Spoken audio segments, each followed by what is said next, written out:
बहुत समय पहले एक छोटे से गांव में स्वरा नाम की लड़की रहती थी। वह दूसरों से अलग थी।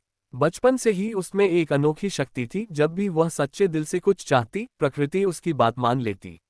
लेकिन उसकी माँ ने उसे सिखाया था कि इस शक्ति का उपयोग सोच समझकर करना चाहिए, वरना लोग उसे अलग नजरों से देखने लगेंगे। गांव में संकट। एक साल गांव में भयंकर अकाल पड़ा।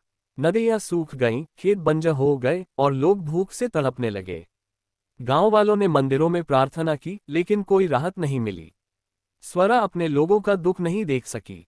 एक रात वह चुपचाप नदी किनारे गई, आंखें बंद की और दोनों हाथ आकाश की ओर उठा दिए।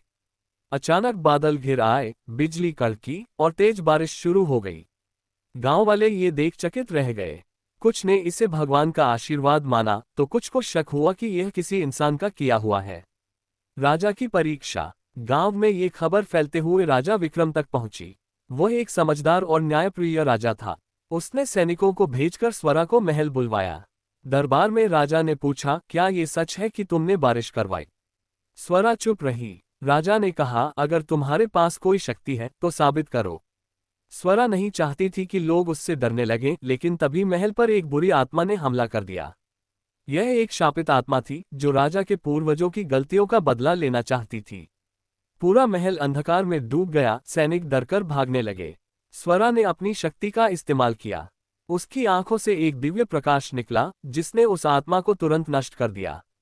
राजा हैरान रह गया और बोला, तुम कोई साधारण लड़की नहीं हो, तुम्हारी शक्ति इस दुनिया के लिए एक वरदान है।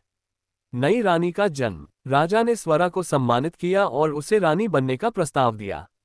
स्वरा ने सोचा कि अगर वह रानी बनेगी तो अपनी शक्ति का सही उपयोग कर सकेगी। उसने विवाह के लिए हाँ कर दी। शादी के बाद उसने राज्य को खुशहाल बना दिया। खेतों में फसल लहलहाने लगी, बारिश समय पर होने लगी और लोग सुखी हो गए। अब वह सिर्फ स्वरा नहीं थी, वह स्वरा देवी बन चुकी थी, एक ऐसी रानी जिसने अपने राज्य को शक्ति, बुद्धिमत्ता और प्रेम से बचाया।